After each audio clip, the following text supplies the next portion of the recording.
女人在整理家务时，惊恐地发现，她背后的墙壁仿佛有了生命一般，正缓缓地向她逼近，直到将她压得几乎无法呼吸。这让安娜开始怀疑，眼前还是她熟悉的那个世界吗？她无比希望这一切都只是幻觉，但玻璃上的印记却清晰地告诉她，这不是梦。安娜生活的小镇就像一个世外桃源，生活在这里的女人们每天只需要简单的收拾家务，剩余的时间便可用于吃喝玩乐，各种豪华的游玩设备应有尽有。她们穿着光鲜亮丽的衣服，在游泳池里尽情享受着阳光和欢笑。安娜也是其中的一员，她享受着这样的生活，觉得自己仿佛置身于天堂。而他们的丈夫们每天则需要到同一所公司上班，工资丰厚，以至于他们的生活毫无压力。然而这个小镇却有2个奇怪的规定，一是必须在这里吃好喝好玩好，二则是任何人都不准擅自离开。虽然大家都对这里的生活感到满意，但安娜却对这2个规定感到有些不解。这天小镇上举办了一场盛大的聚会，男人们也难得的在家休息，大家都聚在一起有说有笑，享受着欢乐的时光。然而就在这时，黑妹却说出了一番奇怪的话。她问大家为什么会在这里，又为什么都不记得是怎么来到这里的。这2个问题让大家都陷入了短暂的沉思，似乎真的没有人能够回答上来。聚会结束后，安娜对黑妹的话产生了浓厚的兴趣，她开始思考这个小镇背后的秘密。因为黑妹的问题绝不是空穴来风，只有黑妹一人离开过这里，回来后就变得神秘兮兮，这其中肯定存在着什么隐情。于是安娜决定去找丈夫问个明白，可大山却总是在转移话题，不愿意正面回答她的问题。安娜越发觉得事情不对劲，她开始从朋友那里了解情况，然而朋友们都劝她不要瞎想，并说这里的生活已经很好了，为什么要去追究那些无关紧要的事情呢？可安娜心中的疑惑却越来越强烈，她决定亲自去调查这个小镇的秘密。她趁着大山不在家的时候，偷偷溜出了小镇，随后坐上了一辆大巴车。然而在车上，她却意外地看到了一架出故障的飞机，眼看飞机即将坠毁，安娜急忙大声呼喊停车，然而司机却对此置之不理。情急之下，安娜只能自己下车，朝着坠机的方向跑去。然而在奔跑的过程中，她发现了一个圆形建筑，这让她想起了大山曾经说过这里是她公司的所在地。安娜好奇地走近看了看，可却发现这个建筑和她想象中的豪华公司完全不同。安娜感到十分困惑，完全不明白这到底是怎么一回事。可就在这时，她的手却不小心触碰到了玻璃上，紧接着诡异的一幕发生了，眼前的世界突然变成了一片血红色。安娜感到一阵天旋地转，随后就晕倒了过去。等到她再次醒来时，却发现自己已经回到了家里。安娜对这次的经历感到十分恐惧和困惑，她不敢想象自己晕倒之后到底经历了什么。她问起大山到底发生了什么，但大山依旧含糊其辞，只是劝说她不要胡思乱想，那或许只是一场噩梦罢了。安娜感到无比困惑和失望，她不知道该如何面对这一切，也不知道该如何继续寻找真相。她只能默默地承受着内心的煎熬，期待着有一天能够揭开这一切的谜团。这天，安娜正在忙碌地整理内务，然而不寻常的事情突然发生了，她背后的墙壁仿佛有了生命一般，缓缓地向她逼近，紧接着便上演了开头的一幕。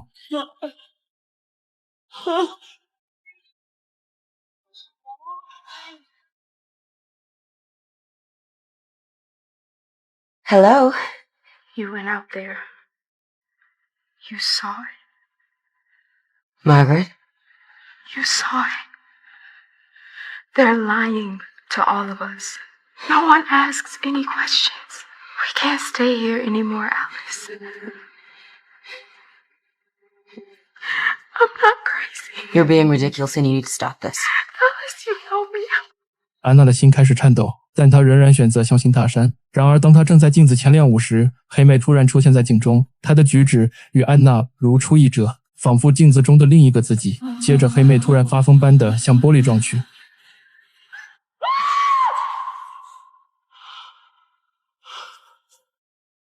当她再次看向镜子时，黑妹却已经消失不见，一切又都恢复了正常。这一系列的诡异事件让安娜心生疑惑，她决定去黑妹家探个究竟。可安娜来到黑妹的家中时，却发现此时黑妹正站在房顶，并且手中还拿着一把匕首。安娜大声呼喊，然而黑妹却像没有听到一样，直接用小刀割断了自己的脖子。这一幕让安娜惊恐万分，她想要上前查看情况，可却被红衣保安强行阻拦。晚上，安娜向大山讲述了今天的经历，她希望能从大山的口中得到真相，但大山此刻依旧不愿直面问题，只是说黑妹可能有心理问题。安娜感到无比失望和愤怒，她强硬地质问大山，他所谓的公司是做什么的，可大山坚决不透露。并说这一切都是机密。 I'm part of something important, Alice. This mission, what Frank's doing, it matters. You know that, baby, but you're not listening. And if you keep talking like this, you're going to put it all at risk. 这下安娜也无话可说了。凌晨时分，安娜再次陷入幻觉之中，强烈的窒息感让她从梦中惊醒。她的异常反应让大山深感担忧。次日，大山便找来了医生，然而医生却表示安娜的身体并没有什么问题，出现幻觉或许只是由于太过疲惫。安娜并不相信医生的说辞，于是她又问起关于黑妹的病。 What did you do to Margaret? Pardon? Ted's wife.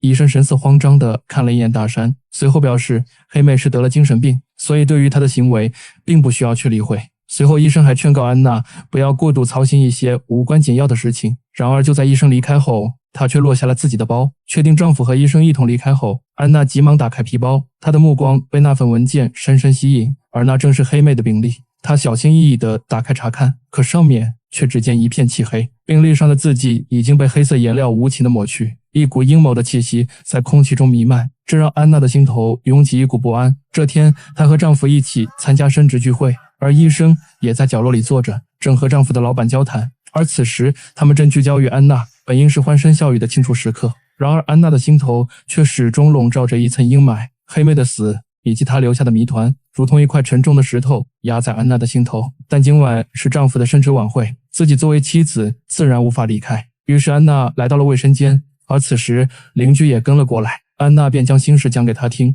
并表示自己想要离开小镇。可邻居听后却十分气愤，今晚是大山的升职晚会，在场的所有人无一不替大山开心，可作为妻子的安娜却如此扫兴。随后邻居便摔门而去。晚会结束后，丈夫的老板杰恩突然出现在安娜的身后，杰恩的突然出现让安娜惊恐不已。 Because I've been waiting for someone like you, someone to challenge me.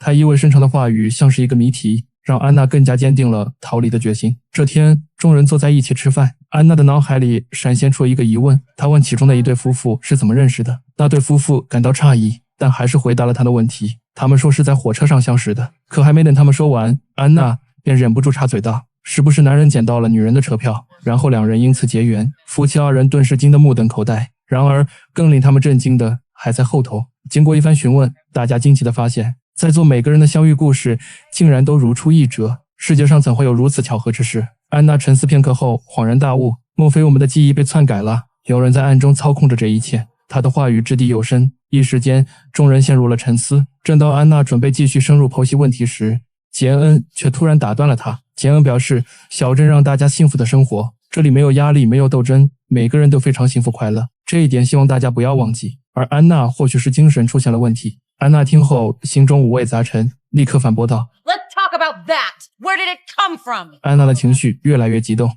这正好印证了杰恩的说法。而安娜的话根本无人在意，众人似乎都被小镇的幸福氛围所迷惑，不愿去深究背后的真相。回到家后，安娜便不断恳求大山，希望能够搬到别处去生活。可是对于大山来说，一边是不断攀升的事业，一边是深爱的妻子，男人最难的究极难题该如何抉择？看着早已哭成了泪人的安娜，大山做出了选择，他决定带着安娜离开这里。然而就在晚上，两人都坐在车上时，大山却又临时反悔，看来对他而言还是事业更为重要。安娜被突然出现的红衣保安抓走，他们直接将安娜绑架到了医院。安娜只记得医生强行在她头上安装了一个仪器，随后便不省人事。等她再次醒来时，记忆已经被抹去了。安娜又回到了幸福的小镇，继续过着以前无忧无虑的生活，每天简单的整理家务，然后享受人生。而大山面对失去记忆的妻子，却反而十分开心。这下事业爱情双丰收，简直走上了人生巅峰，甚至不由得哼起了小曲。可不料这首曲子却直接刺激到了安娜，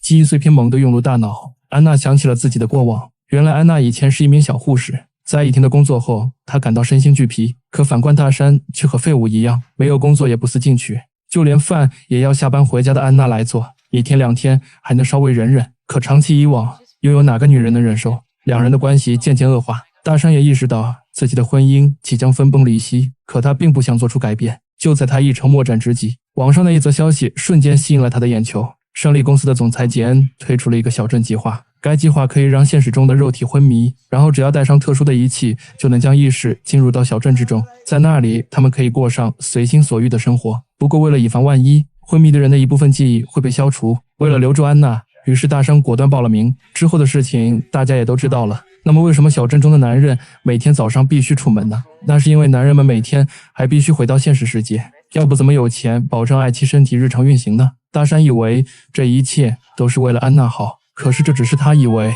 并不代表当事人安娜愿意。 No, you can't say that. You don't love me. No, don't do that. Don't do that. Alice, just think. Think about your life and what you actually want. You're psychotic. I had a life. You took my life. No, I saved your life. You worked all the I time. wanted to work. I loved working. 幻境再好，但终究是虚幻的。大山不该没经安娜的同意就夺走了他的人生。尽管他一直说着现实世界多么残酷，但安娜还是坚决要回到现实。大山甚至跪下来挽留安娜，但如今的安娜已经恨透了眼前的男人。他顺手拿起桌上的酒杯，狠狠地向大山罚去。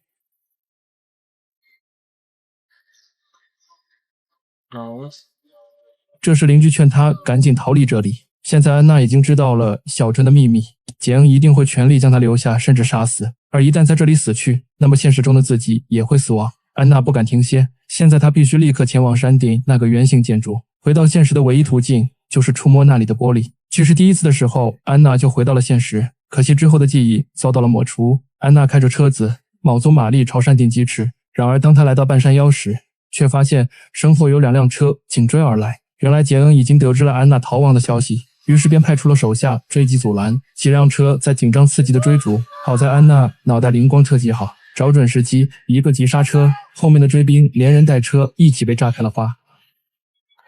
安娜成功躲掉了追捕，眼看着山顶越来越近，可这时她的车却撞到了土堆上。无奈之下，安娜只能下车用脚狂奔。历经艰险，她最终还是成功抵达了目的地。现在只要用手触碰就能回到现实，又要重新回到每天忙碌艰辛的生活，再也体会不到小镇的安逸享受。其实邻居早就知道了真相，但他没有选择逃离，因为他的儿子在现实中已经不在了，而在小镇里却能和儿子一起生活。邻居很清楚这一切都是假的，但他还是不愿意面对失去儿子的现实。安娜陷入了内心挣扎，但最终她还是做出了选择。假的永远是假的，真实的世界也许很残酷，也许不美好，但你却可以真正的主宰自己的人生，可以靠自己的努力去改变一切。况且如果人生没有苦难，又怎么会珍惜美好？安娜用尽全身力气将双手伸向玻璃，影片也至此结束。这座沙漠乌托邦的真相从来不是丈夫的谎言或疯癫的决定，它是一面照妖镜，映出所有被冠以爱之谜的精神阉割。当安娜的赤脚碾过滚烫沙砾，她践踏的不只是程序代码，更是千年未修的女性枷锁。而最恐怖的是，现实中无数完美社区正以更隐蔽的形式增值。看电影，找驰名，持续更新紧张刺激的好电影，